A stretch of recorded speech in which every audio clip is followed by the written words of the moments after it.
kadibna waxaan ku idhi buu yidhi intii aanu sii soconnay alaki zawjun nin ma leedahay markaasay igu tidhi buu yidhi yaa ayuha aladiina aamanuu laa tas'aluu can ashyaa'a in tubda lakum tasu'kum waxaan ku idhi buu yidhi qolamaa tahay waxay igu tidhi buu yidhi walaa taqfu maa laysa laka bihi cilmun ina asamca waalbasara waalfu'aada kullu ulaa'ika kaana canhu mas'uula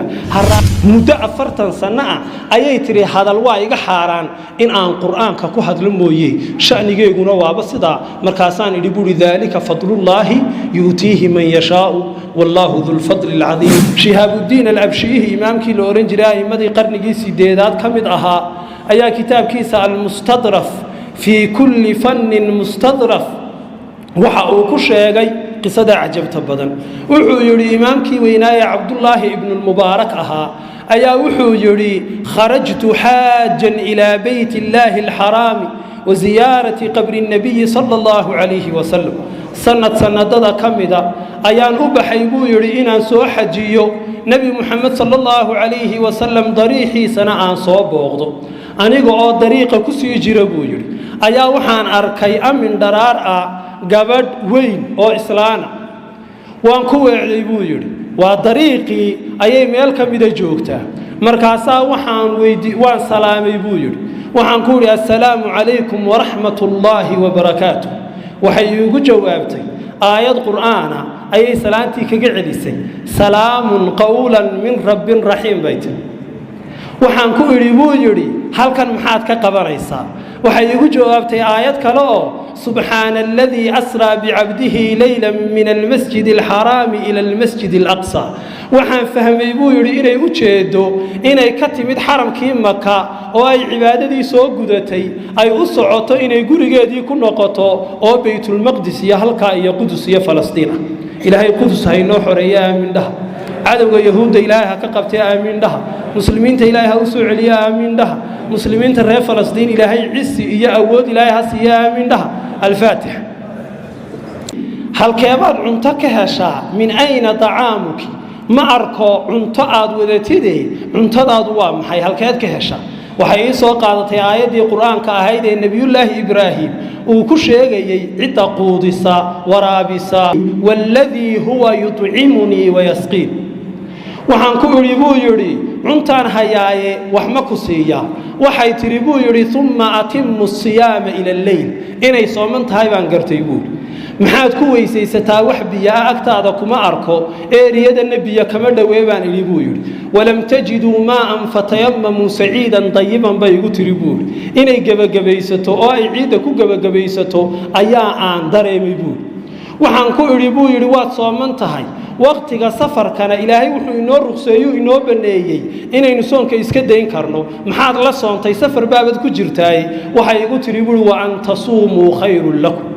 inaad soontaan ayaa idin khayr badan aayada oranaysa ayay akhriday buu yiri waxaan ku iri buu yiri sidan aan anu kula hadlayo oo kale maxaad igula hadli laadahay ee quraanka miidhanu igu dardaraysa waxay tiri buu yiri ma yalfidu min qawlin illa ladayhi raqibun atid de ruuxna hadal kuma hadlo illa si agtiisa raqiib atid baaho laba malag baa hadalkayga iga qorayo hadalkaygu si aanu qalad iyo xumaan iyo qalooc u gelin quraanun inaan kuugu jawaabo ayaan go'aansaday ayay tiri oo saasan u fahmay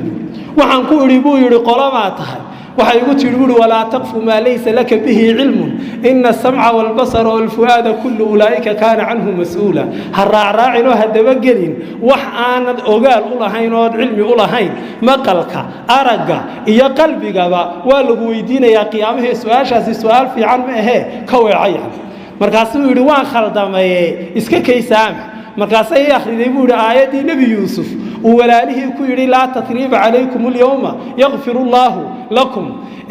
وحناني كركينا ما أهانين إلهي سبحانه وتعالى إذن دافي دونا أو إني عفدي به هلكا يقول شيء تقول وحن كيري بو يري ما هي ستد وحجادي ده هالشيطان ما تصافوا لي أنا أقول مكو جارسيا سفركي كاهر مري مكو جارسيا ضد هلكا إنه يقولوا مكو جارسي مركز يقول تقول وما تفعلوا من خير يعلمه الله وحد سميسان خيرا إلهي ويدينوك يعني واد ما هتسنتها إلهي بكا أبال مرين دوره إيه سميه هي مركز يقول وحن أتشوئي أو أفريسي هالشيء سي أكرتو oon anna hoggaanka ugu qabto oo aan maxaan idhahdaa ugu kaxeeyo markaasaa waxay akhriday buu yidhi qul lilmu'miniina yaquduu min absaarihim oo macnaheedu uu ka dhigan yahay indhaha laabo hay soo eegin dee gabadh gaadiid fuulaysaa kolley way xaydxaydan indhahaaga iga laab indhihii baan iska laabay buu yidhi kadibna way fuushay buu yidhi markaasaa hashii ayaa diday buu yidhi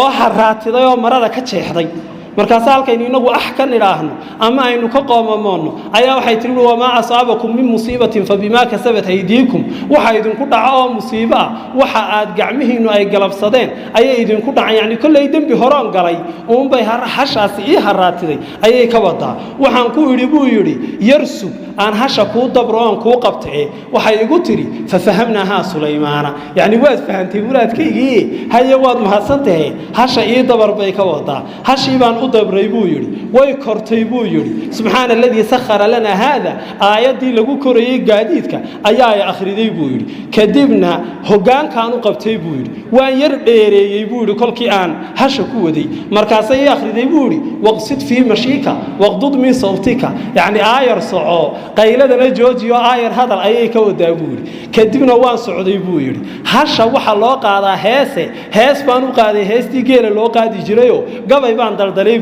markaasay igu tiiri faqra'u ma tayassara min alqur'ani intaad gabay daldali lahayd calashan qur'aanka akhri ayaa ay ka wadaa kadibna waxaan ku iri buu intii aanu sii soconay alaki zawjun nin ma leedahay markaasay igu tiiri buu yaa ayuha alladina aamanu la tasalu an ashya'a in tubda lakum tasu'ukum mu'minino hawaydiinina nabiga sallallahu alayhi wa sallam ha su'aalina shay hadii la idin muujiyo idin murugelinayo oo dhibi laga yaabo inay ka dambayso aanay dan idin ku jirin waan iska socday buu yiri safarkii ay ka hadhay amaba ay ka luntay ayaanu gaadhnay buu yiri kadibna waxaan ku iri buu weynaga safarkii gaadhnay safarka yaa kuugu jira ciidamiyay kuugu jirtaa ehelkaaga ama cid aad ka garanaysa markaas ay igu tiri buu al maalu wal banuuna ziinatul hayati dunya alashan dadna way jiraan wiilalo way ugu jiraan hantina way ugu jirtaa kadibna waxaan ku iri buu wiilashaadaasi waa yahay maxaa ay qabtaano ma sha'nuhum fil hajj markaas ay igu tiri buu wa calaamaatin wa bin najmi hum yahtaduna markaas aan fahmay buu yiri in ay yani yihiin dadka xujayda wadooyinka tusay dhul mareenka inay awlaadeedu yihiin kadibna waxaan ku iri buu yiri intaan u qasday meeshii teendooyinkii ay dadku joogeen ayaan ku iri buu waa yahay ciyaalkaaga wiilashaada aan u yeedhay wiilasha meesha kuugu jira waa kuma markaas ay igu tiri buu watakhadallahu ibraahiima khaliila wa kallama allahu muusa takliima yaa yaxya khudul kitaaba kaasaan fahmay buu yiri saddex wiilo ibraahim iyo muusiye yaxya la kala yiraahdo inay ku leedahay halkaasaan dhawaaqay buu yaa ibraahim yaa muusa yaa yaxya markaas halkii ka soo wada bixeen buu markay agteeda yimaadeen ayaa waxay ku tiri fab'atu ahadakum biwariqikum hadhihi ila almadinati falyanzur ayuha aska ta'aman falyatikum birizqin minhu way dhaqaaqeeno quud iyo cunto ayay u keeneen buu cuntadii markii la soo dhigay iyadu may cunine anigii bay igu tiri buu yiri kuluu washrabuu hanii'an bima aslaftum fil ayaamil khaliya markaasaan joogsadayo wiilashii baan ku iri cuntadiinu waa iga xaaraan ilaa aad iga warantaan hooyadiinan shaqnigeyga markaas ay igu yiraahdeen muddo 40 sano ayay tiri hadal waa iga xaaraan in aan quraanka ku hadlo mooyee shaqnigeyguna waaba sida markaasaan iri buri dalika fadlullahi yuutihi man yashaa wallahu dhul fadli alazim wajazaakumullahu khayran wa salaamu alaykum wa rahmatullahi wa barakatuh